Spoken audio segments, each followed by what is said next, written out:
sekarang kita sudah sampai di lokasi kedua dari kunjungan kerja di Kupang, Nusa Tenggara Timur. Jadi bisa dijelaskan ini ruangan apa sebetulnya? Kayak ini ruangan monitoring. Kita kan punya 11 gateway di berbagai daerah ini kalau bisa dilihat. Cikarang, Banjarmasin, Timika, Batam, Manado, Ambon, dan lain-lain. Dari sini kita bisa lihat untuk Indonesia Timur minimal kita punya Timika, Manokwari, Kupang, Ambon, kemudian juga Jayapura. Jadi paling ada hampir setengah dari seluruh gateway ini memang kita fokuskan di Indonesia Timur. Masnya nggak apa-apa, boleh kerja lagi. Jadi adik-adik ini mantau dari berbagai sisi yang lain mungkin nggak bisa kita tunjukkan karena terkait dengan kerahasiaan gitu. Tapi dari sini salah satu stasiun pengendali bumi yang mengontrol dari satelit Satria, kemudian nanti dipancarkan lagi ke tempat-tempat lebih kecil. Gitu. Ya. Secara grand design sebetulnya Satria 1 ini fokus diperuntukannya di wilayah yang seperti apa?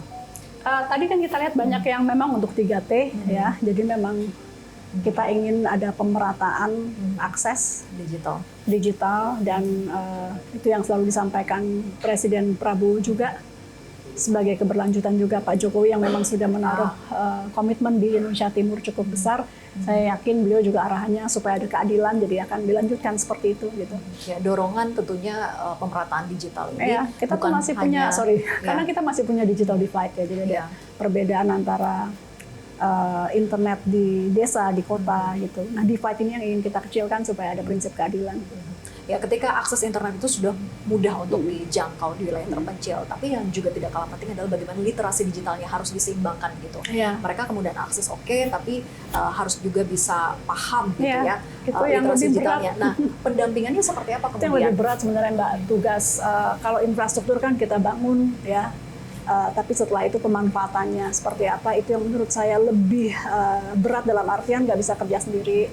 Jadi sini Kemkomdigi juga minta semua pihak berperan karena tentu kita perlu tokoh masyarakat, tentu kita perlu para orang tua yang kemudian mengawasi dari dekat penggunaan internet, tentu kita perlu juga tokoh-tokoh agama. Makanya dalam kunjungan perdana ini kami sempatkan bertemu dengan pendeta di Nusa Tenggara Timur karena merekalah yang kemudian juga memiliki banyak jemaah untuk kemudian bisa mensosialisasikan mari menggunakan internet dengan bijak gitu. Dan nggak cuman di sekolah juga kita ada kerjasama, di puskesmas kita ada kerjasama. Jadi memang fokusnya di layanan kesehatan, pendidikan, tempat-tempat ibadah gitu ya, dan juga kantor-kantor desa gitu. Digitalisasi yang diharapkan juga oleh Presiden Prabowo Subianto adalah bagaimana juga mengentaskan kemiskinan, bisa sampai kepada mereka yang tepat sasaran gitu ya. Bagaimana kemudian support dari Kemenko DG untuk bisa memaksimalkan bahwa masyarakat miskin itu bisa dapat dan sesuai dengan data yang tepat sasaran mereka menerimanya. Jadi Presiden tuh selalu menyampaikan dalam arahan-arahannya pentingnya memiliki data yang sahih, data yang benar gitu ya. Tepat sasaran. Jadi datanya dulu harus benar. Nah, tentu untuk data yang benar itu kalau manual kan nggak mungkin lagi ya. Jadi harus digitalisasi data gitu. Dari situ juga kita akan tahu kebocoran, penyimpangan dan lain-lain. Makanya beliau kan kaitkan juga waktu itu dengan korupsi gitu. Karena beliau yakin betul kalau kita pakai digital, apalagi kita pakai AI ke depan, itu kita gampang sekali melihat kebocoran tuh ada di mana. Kalaupun tidak kebocoran, korupsinya pun melalui transparansi digital. Transparansi digital. Kalaupun bukan kebocoran, mungkin ada inefisiensi yang sebetulnya tidak termaksud untuk korupsi, tapi terjadi inefisiensi. Itu juga bisa terbaca dengan digitalisasi. Jadi memang makanya beliau berulang kali menyebutkan pentingnya digitalisasi, khususnya untuk layanan-layanan pemerintahan. Saya rasa juga karena itu. Gitu. Jadi pertama akses internetnya, makanya ini salah satu kunjungan pertama itu untuk mendengarkan di tempat-tempat yang akses internet kita anggap belum sepenuhnya baik, kemudian masukan dari mereka seperti apa. Intinya kalau akses internet yang belum menyebar dan belum cepat akan sulit mencapai itu, jadi fokus utama di situ. Kemudian juga mereka diajarkan termasuk UMKM digital seperti apa, bagaimana apa yang harus dipersiapkan oleh masyarakatnya. Literasi digital juga jadi penting Mbak, nggak cuma infrastruktur karena mereka tuh know-how-nya tuh dari situ. di UMKM itu misalnya ya kemudahan perizinan kalau memang udah bisa layanannya online dengan kan, online single submission. Ya, ada banyak sekali lah kemudahan yang bisa kalau kita nyiapin ini. Tapi yang first come to first itu adalah pertama koneksinya, oke. Kemudian data security kan, kita tahu kita punya pengalaman sebagaimana tadi kita sebutkan ya, harus secure dulu, pengamanan datanya harus diperbaiki. Kan kita sejak banyak layanan online memang terasa sih, pungli-pungli paling nggak berkurang drastis ya. Yang mudah aja dan yang banyak dirasakan orang banyak ketika mau masuk daftar PNS misalnya. Sekarang kan daftarnya udah online.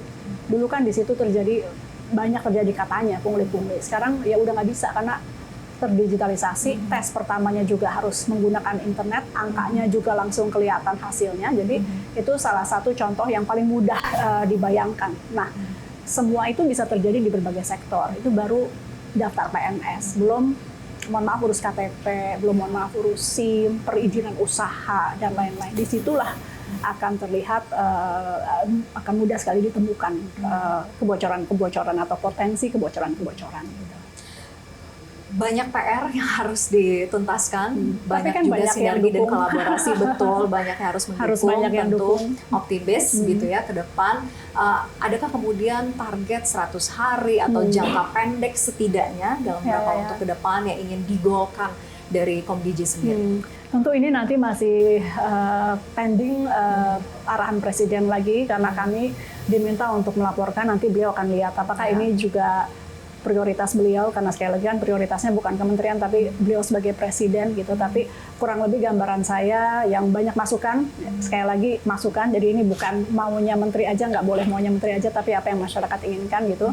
Di antaranya akses internet, pemerataannya supaya berkeadilan, kemudian juga banyak yang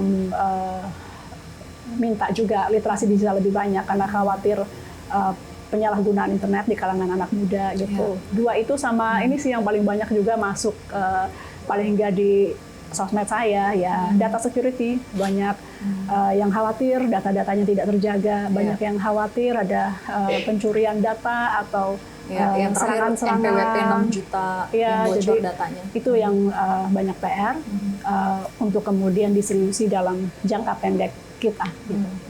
Baik, terima kasih atas diskusinya begitu panjang dan kita Metro TV sudah mengikuti kunjungan kerja di Kupang Nusa Tenggara Timur ini. Semoga tentunya bermanfaat bagi pemirsa di rumah dan agar lebih memahami juga begitu ya apa saja program kerja yang akan dilakukan oleh Komdigi ke depan. Kita masih tunggu dari Presiden, arahan dari Presiden tunggu persisnya. Nanti kalau sudah bertemu beliau mungkin bisa lebih jelas lagi program-program lebih detail lagi. Baik, kita tunggu progresnya ke depan. Terima kasih Ibu Menteri, terima kasih Putih Hafid dan saya Vera Dahason pamit undur diri. Terima kasih atas atensi Anda.